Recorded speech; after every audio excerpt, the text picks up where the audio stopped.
Welcome back, everyone. This is segment 2 with Kent Nelson here at KSK Martial Arts, and we're going to be talking about many different truths about martial arts. And so we're going to start this off. Kent, can you share with the audience anything at all that you really wish they knew, the truths about any truths at all that you wish they knew about martial arts, both from a very personal place and also from a very professional place, that you feel like that if they did know these truths, that it would just really help change their lives, or it would help their perspectives, or it would help them understand things that they never knew, that would just really help the overall picture for them? Okay. And you could start with either the I'm going to go like off the cuff. Go if ahead, If I start expounding on it, I don't know, I'll hit too many. So in general, truths. Yeah. Okay. As a student coming in, number one, because it's the first one, not because it's the most important. Yeah. But it is important. Yeah. Know your goals. Know what you want. Know why you're there. Okay. Right? And then expect to get exposed to a lot more things. Understand that the reason why you're there and the reason why you stay there might actually change. That's a good one. Because you might come in for self-defense. A year later, you can defend yourself. So why are you still there? That's a good point. People, the family, the love. Anyways, whole different thing, right? So that's one. Know your goal. Be prepared to, be exposed to a lot more than what you think you're going to. It's not going to be what you think it is. Like, that's for sure. No art that I've gotten into, no matter what stage of experience I have, has been what I envisioned it was going to be when I got there. Yeah. Right? So understand that the vision in your mind is not the truth. It's a vision in your mind. Right? But you seek the truth, not the fantasy that you've made up. Right? So embrace what you have there and decide, when you find it, and be like, do I enjoy this training? Do I enjoy this environment? Do I enjoy this people, regardless of whether or not I'm actually jumping from tree to tree in my ninja suit? Whatever you imagined it was going to be. You know what I'm saying? Yeah, yeah. So you have to ask yourself, am I enjoying this? Yeah. That's a huge part. That comes down to the biggest part for me, which is, are you enjoying this? Yeah. Because you can have, when it comes to KSK philosophy, our philosophy is fun, fitness, and function. Okay. Right?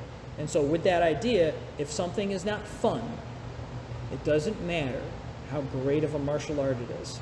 If you don't enjoy it, you won't do it. Now, you might do it for a while, but eventually you'll be like, I can't. And if I'm not mistaken, you experienced that. You and I discussed that a little bit about some of your, past. That comes up. It happens to all of us, right? And that's how we learn that lesson.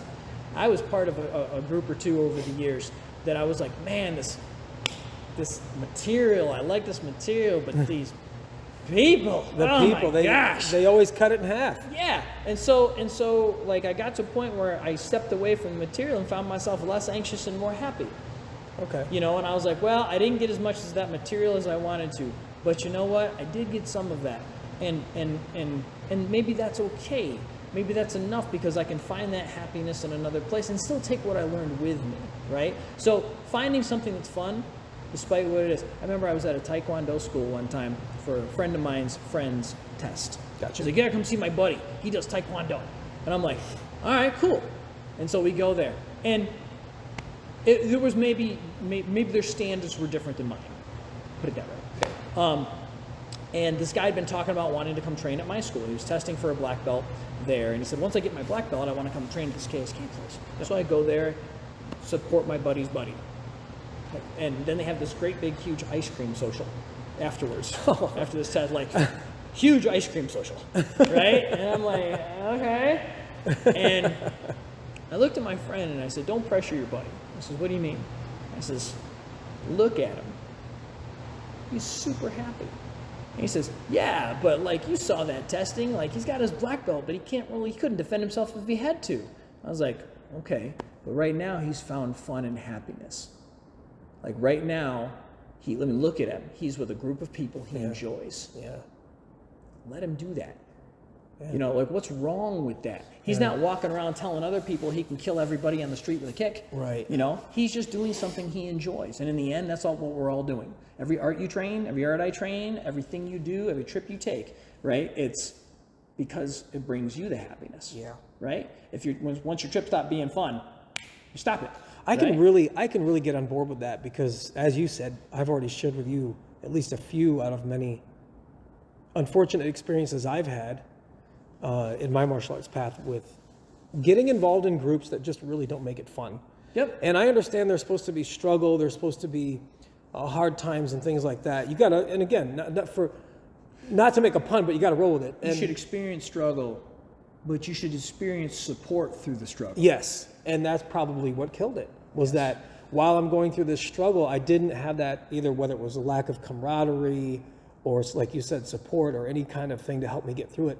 Where, you go into some schools and just as an example, you'll go, like in our travels, we've been to some either MMA, jiu-jitsu or whatever schools, and, and we're getting killed.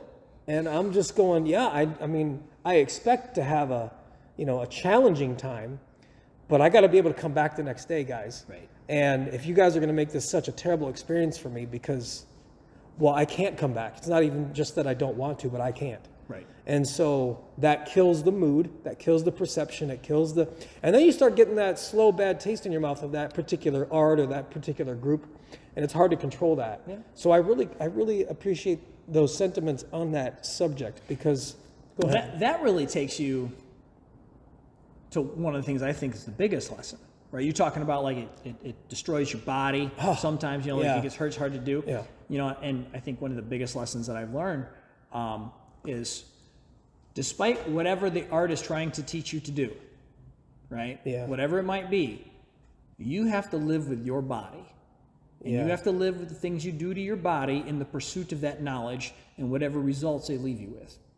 This is the thing that Guru Dan has probably I've learned a lot of martial arts from Guru Dan Inosanto. Yeah. But the most important lesson I have learned is take care of your body. Because that man is now 85 years old and still doing it. He's amazing. And I look at, you just look at the Wolves. Yeah. Like I said, they're filled with a bunch of wrinkly people with lots of knowledge. And why is it a bunch of wrinkly people with lots of knowledge? Because they know how to take care of their bodies long enough to get wrinkly.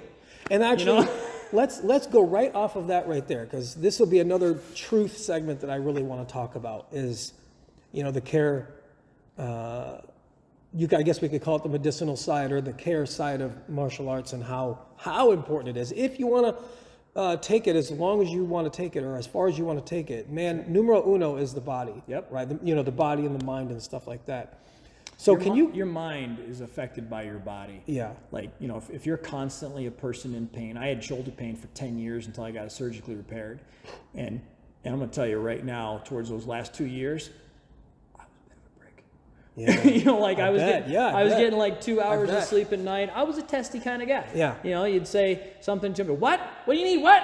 Yeah. And that's just how I felt at the time because I had very little sleep because I was always in pain constantly.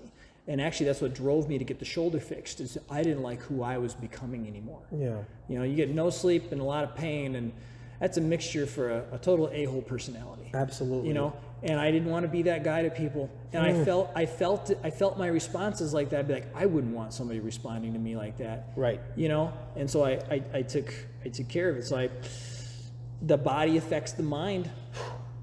Take care of your body. You feel better in your mind. So that brings me to another topic that I wanted to talk about with almost everybody, but I just haven't had the chance to talk. I don't think I've talked about this with other interviews, but I want to talk about with you. So, here we are, we're in the internet age, the last 20 years, we've been,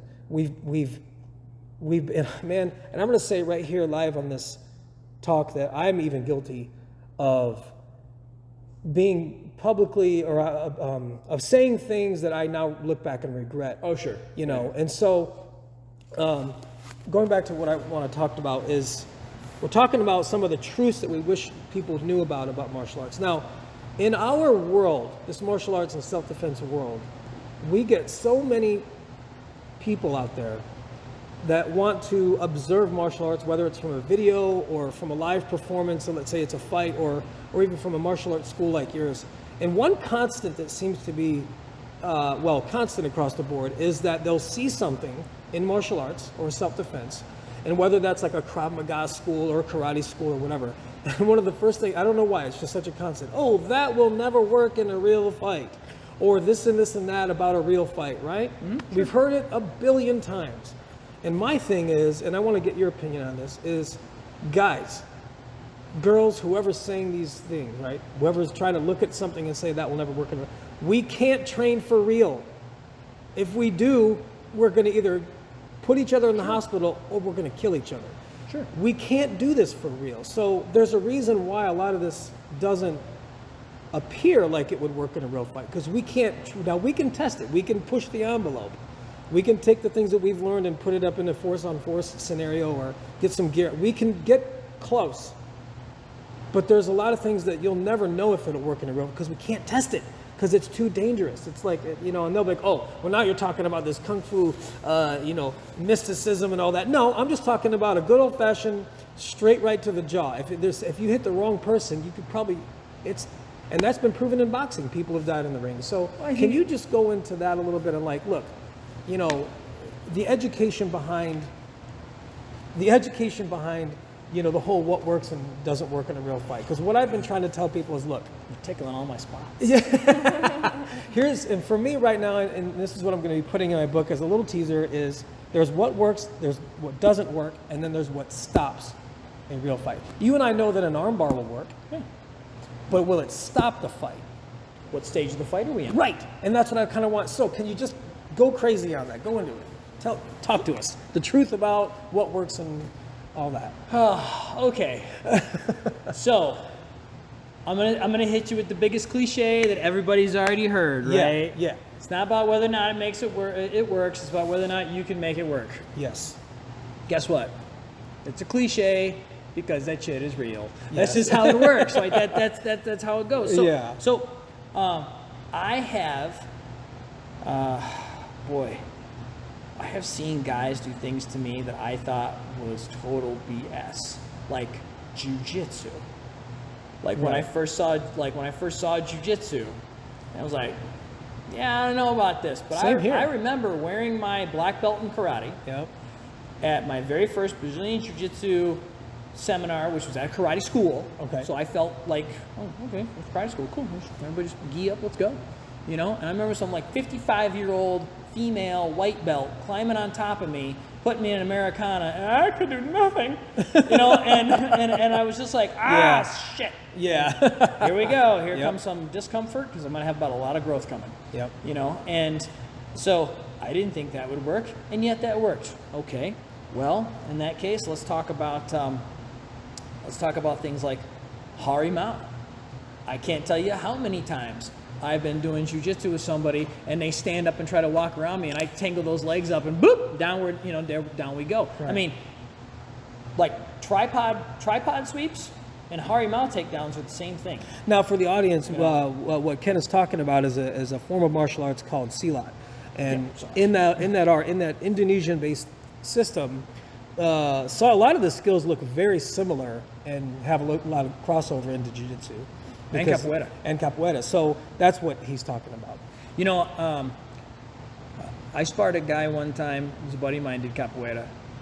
I'm going to tell you, that heel came flying past my face so fast. Yeah. That it was like, well, I think we were in Rochester, New York. It was like 5 a.m. Like, we'd been up all night long talking, because I was fascinated by it. Yeah. I was out there with somebody else that was doing a capoeira seminar. Yeah. And I was just hanging out, and I became part of the group. And so me and this guy, we were talking till like 5 o'clock in the morning. We're outside by this van, and he's throwing kicks, and I'm trying to like kickbox back in, and he's doing his stuff, and we're just having fun. We're talking the language of martial arts, right?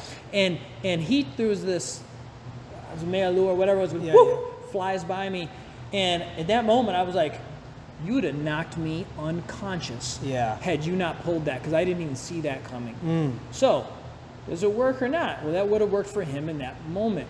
I think one of the big things to look at, like I try to tell people that,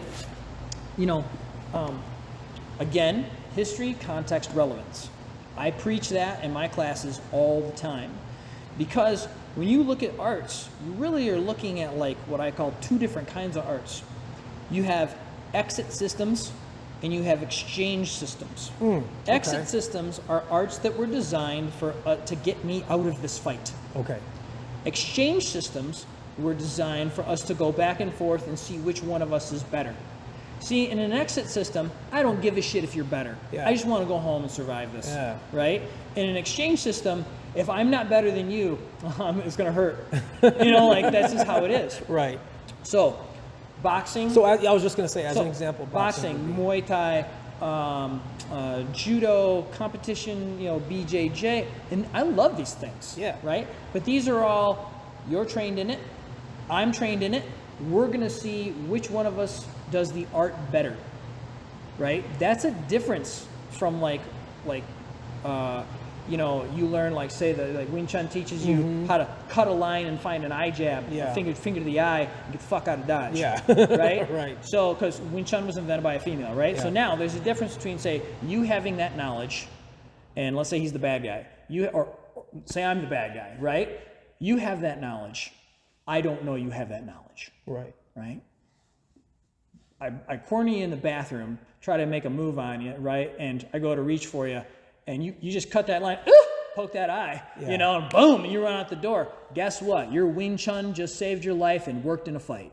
Exactly. Because it exited you from the situation. Yes. It didn't need to be a Bruce Lee movie, and we didn't need to beat each other down. And now what happens, right, is my favorite thing in the world. When you get when you get people that are like, oh, it doesn't work. Look, here's Wing Chun versus Muay Thai, or here's Wing Chun versus BJJ. They're right here in the ring. Okay. So now what you're telling me is you've got one art that's designed to fight in the ring in this environment, and you're taking a person that their art was not designed for this environment. You're putting them in it. Right. Okay. Now this other art is not designed with rules. It's designed for survival. But what you're going to do is you're going to put them in this ring where they can't get out unless they give up or are knocked unconscious. But in survival, you're just trying to create an opening to get out. Right. You take that old traditional karate stuff, dude, those guys can put a punch through your solar plexus. Yeah. You don't need many of those if you land it square. Now, you get a guy who's like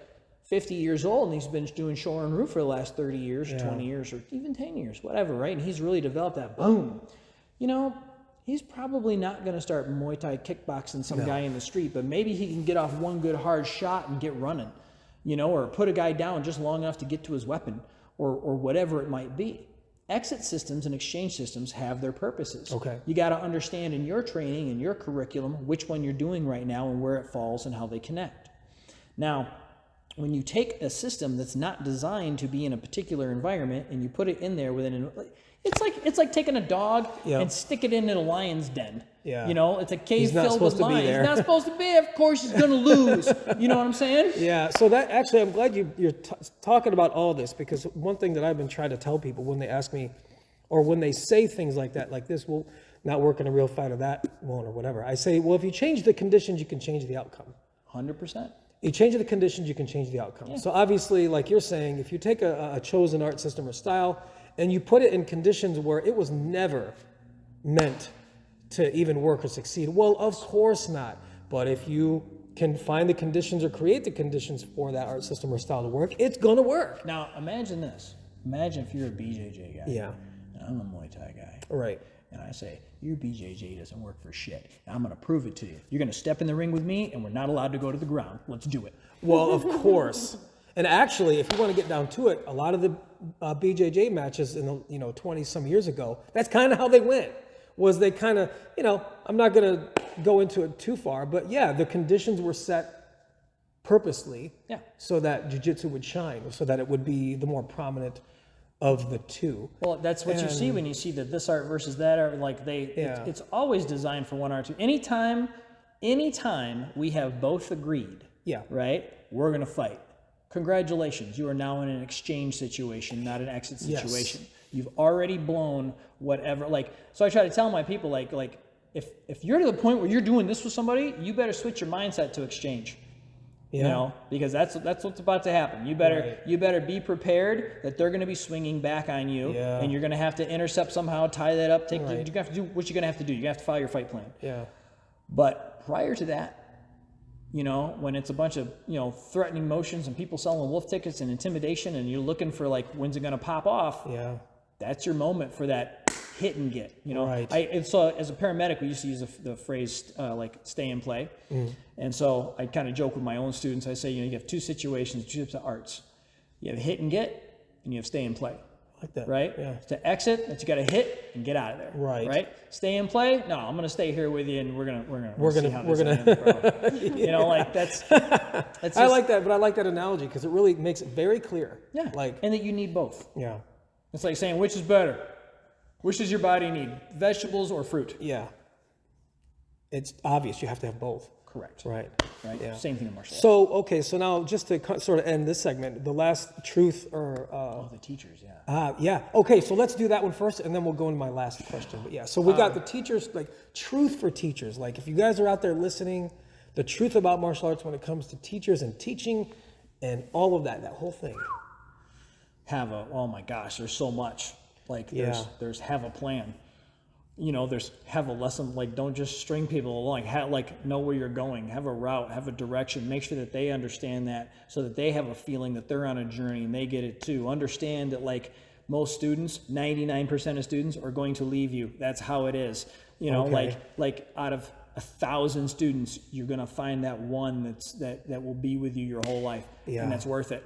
Yep. Right? So if I can teach 10,000 students, maybe I can find 10 people that will be closest family to me my whole life. You know what I'm saying? Right. You can't take it personal when people leave. Good one. I had to learn that the hard way because, for when you're, like I said, you're 70 hours a week, right? So for a long time, like I would invest hours and hours and hours of my life into somebody. I wouldn't even charge them for private lessons because it was important to me that they learn, and then they would just flutter away, or they decide they're going to do basketball or whatever it is, and then they disappear. And it's like, oh. And you realize like, wow, all that time and effort and all the thought I put into that person. And they just, and because they don't understand, your students will never understand your journey because they haven't been through anything like it. Yeah. Your students will never understand what you're going through when you teach somebody and you give them a piece of you. They don't understand that. And that's not their fault. They haven't been, it'd be like your child not appreciating like the hours that like you stayed up, like to look after them when they were babies. Know. They're babies. They don't know. They don't know what you're doing. They just give me, right? And they're just experiencing their journey. Can I ask you another question now that we're on the topic of teaching and trying to go into truths about teaching? Sorry. And one thing that I have really, really come to learn in the last few years with a lot of the material that I've been reading that's really opened my mind up about, the teaching side and the learning side of martial arts, which is frame of reference.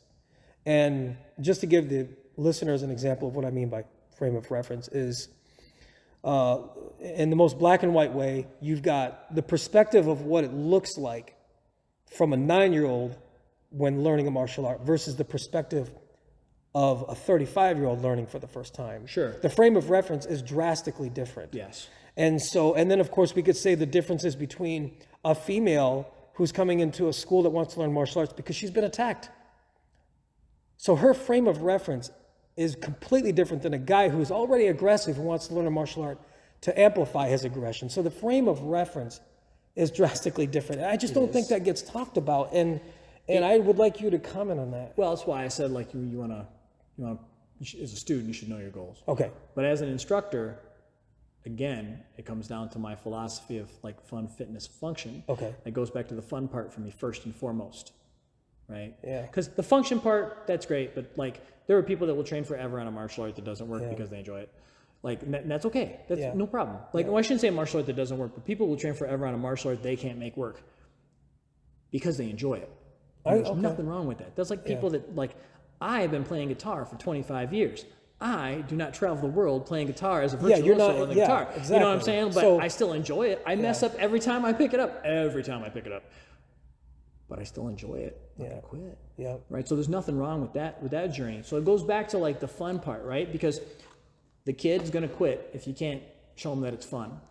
Right? Yeah. The 35-year-old that wants to be able to beat somebody down or whatever he's looking for he's got to enjoy it. He's got to enjoy that journey too. Because here's the thing, if you can make them if you can make them feel that confidence in themselves and that enjoyment in themselves, that relaxation in their environment, right? And it's more fun for them, they will attend more and they will get that feeling, they'll get that knowledge, right? Yeah. You get the female that came in, that, we see that all the time, somebody that suffered some sort of like horrible sexual abuse of some kind, or had some real bad scare at some point, or whatever drove them in here. Especially the ones that have already experienced it. Like, there's a big difference. Like, you can see it in their face, you can see it in their emotion. You get all sorts of different responses. Again, those are people that you have to like break it down and be like, listen, like, let's have some fun with this. Why so serious? Like, I'm sorry, whatever happened, like, you don't have to share, but, you know, I can guarantee you whatever happened to you out there is not going to happen to you for the next hour here when you're with me. Yeah. You know, and so we're going to work on this thing and we're going to have fun. And if something comes up, we're going to take a breather, you know, then we'll come back to it. I've had to do that with lots of women, especially in the jiu-jitsu. They freak out on the ground, you know, right, or really clinching.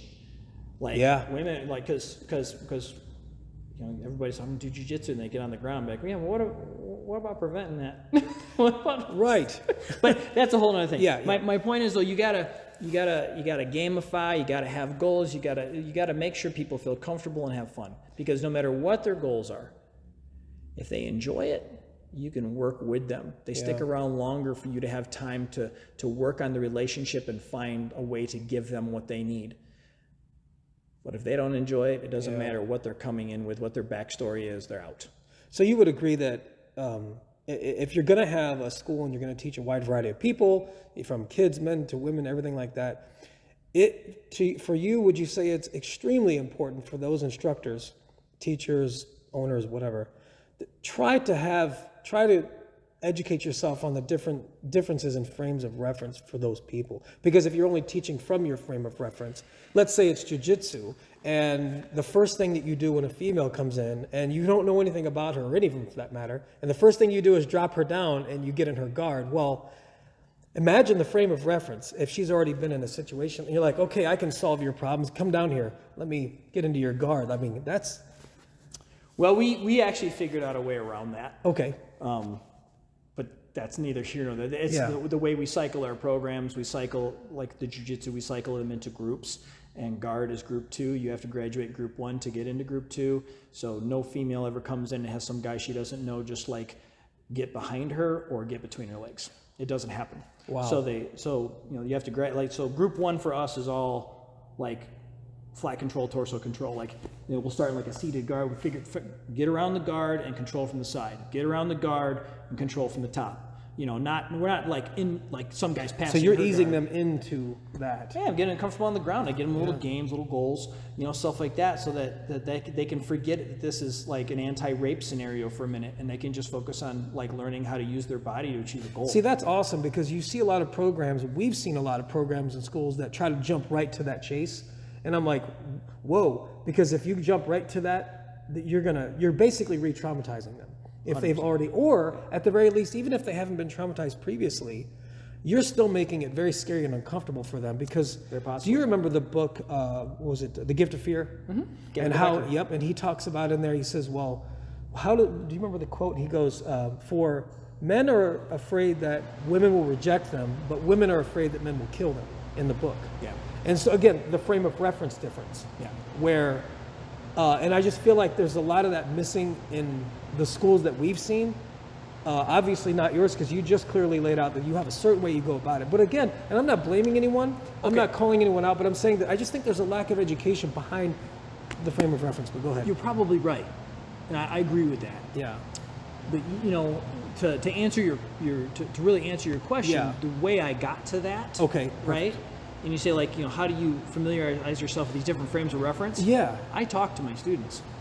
Like, when somebody had, like what we're doing right now, just sitting here on the floor, not in the office, you know, like out here on the floor, having a seat, and, you know, I might say, you know, you don't have to share everything if you're uncomfortable with me, but if you could tell me a little bit about your experience and what's happened to you, it might really help me, like, find a way to be able to connect with you and talk with you and teach you. To connect to you and let you, and then I'll share a little bit something personal about myself, because if I'm less of a stranger to them, they're more able to relax and talk to me. If they can see more of my personality one-on-one than me barking at a class of 20 people, That it creates more comfortability. Anytime I get a student that has done something unique or has had something unique happen to them, whether it be tragic or heroic or beautiful or whatever it might be, I try to talk to them. Because if I haven't experienced it, that's the only way I'm going to find out. Right. You know, like, I'm going to call you someday. I'm going to be like, dude, I need to know about these cool places to go visit. Yeah. You know what I'm saying? Yeah. Because that's like, I got to get in that frame of mindset. And if I don't talk to my students, if I don't understand where they're coming from, how am I ever, I'm just going to stumble upon connections and hope for the best? You can't wait for that. No, when I look out on my floor, well, that's the thing, is I'm really big at trying to get to know my people. Yeah. And you can't get to know everybody at the same level. Sure. It's a time thing. It's just, and not everybody's here the same amount of time. Right. But you know, like Katie that just left. Like, she's doing a private, I'm going to charge her for private lessons. Like, she comes in, she works hard, she runs my teens class, she's awesome, right? So I give her my time because she's giving her time because she's giving her time to the program. Yeah. And in that time, like, you know, we get to chit chat and we get to talk. I know about her personal life, she knows about mine, and not everybody's looking for that. But that's just an example of like how the family grows. And when I look out on the floor and we're doing a certain thing and I know Katie's in class, I'm gonna be like, all right, I know she's going to be uncomfortable with this, so maybe I'm going to arrange the drill this way to make her more comfortable with it. And I know I'm going to have two sexual assault victims in the room, and I'm going to have one guy that thinks he wants to go into the UFC. What do I do? Good point. But if I don't know that ahead of time, that's going to be a tragic class for somebody. Yeah. But if I know that ahead of time, it allows me to plan, and that allows me to take my students into consideration, and that's part of that family and that loyalty, because that's me being loyal to my students as well, not just them being loyal to me. Part of being loyal to your students is recognizing you need to teach your students, not just faces in the room. You need to teach the people that are there, because you're teaching their experiences and their emotions and their problems and all that other stuff. See, Casey and I both appreciate that, because in some of our travels, we met this lady named Brigitte Schultz, and she teaches what she calls women's trauma-informed, reality-based self-defense, where she does exactly what you just said, where she really tries to connect first with her students before there's any physical training. Like, as she said when we were talking to her, there's times where when a new student is coming in, a female who's been previously, assaulted or something, it could be weeks or months before they even start their physical training, because it's just them coming in and connecting with each other first, and her being informed about who and what she's dealing with prior to that physical contact, so that she's not, triggering any trauma. And so I appreciate that, because it's one of the few times where we've heard somebody that takes an active approach or role into connecting with their students prior to accidentally, re-traumatizing them, or even if they haven't been previously traumatized, just making sure that they feel comfortable in this process.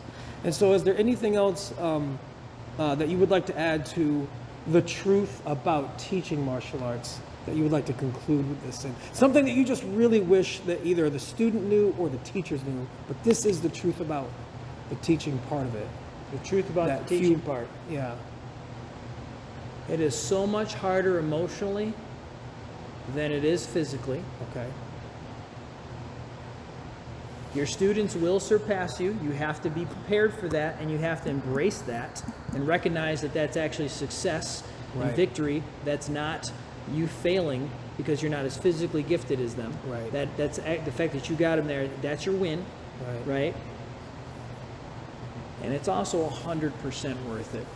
The most important thing that I have made as a martial arts teacher, my elbow in the face, I should right next to you. The most important thing, situational awareness. That's right. The most important thing is 100% the relationships. And I've said this before, but it's the most important thing is the relationships you make and the people you meet through that teaching as an instructor. Because you could have your next best friend in the world come through your school if you take the time as a teacher to get to know those people.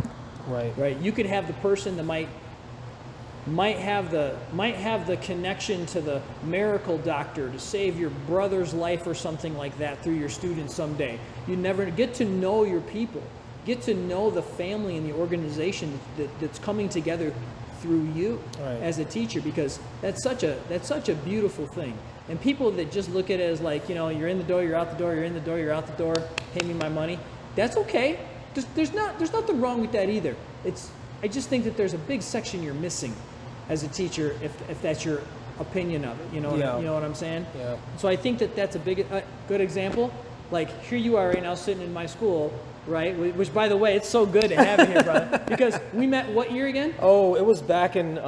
It's getting close to. Oh, it was when. No, it was when you came to Florida with and met up For with the your buddy second Tony. time. Yeah, Yeah. for the second for your birthday. Your wife had brought you down there. It was a birthday thing, I remember. Must have been in my 30s. Okay. Yeah, so Late it was 30s. a while ago. Holy cow. Yeah, so that was when we officially first physically met, and then I met you again when we went to a Guru Yes, Dan I event, think and then- 2008 was when I went out and Yeah. I met Tony. Yeah, and that's so it. must have been just a couple of years later. Yep. So okay, so we're talking It's been early over 10 years. Yeah, and you know what? We have not had the opportunity to Yeah. get to know each other, No. like, and hang out. Yeah. Like, we don't get a chance to train and all that kind of stuff. But Yeah. you know, you and I have a shared respect for each other through martial arts because we understand the journeys each other's been Yeah. through. We speak that language. Right. Frame of reference again. Exactly. Yep. And here we are, and that's what I mean. Like, dude, I don't know two other people like you in my life that traveled the world or traveled the U.S. looking at martial arts. Yeah. How amazing is that? Yeah. You know, and I has consider been. that a gift. Yeah. You know, to have people like that in my life. I know it sounds corny and cheesy. Nope. But I truly believe it, 100%.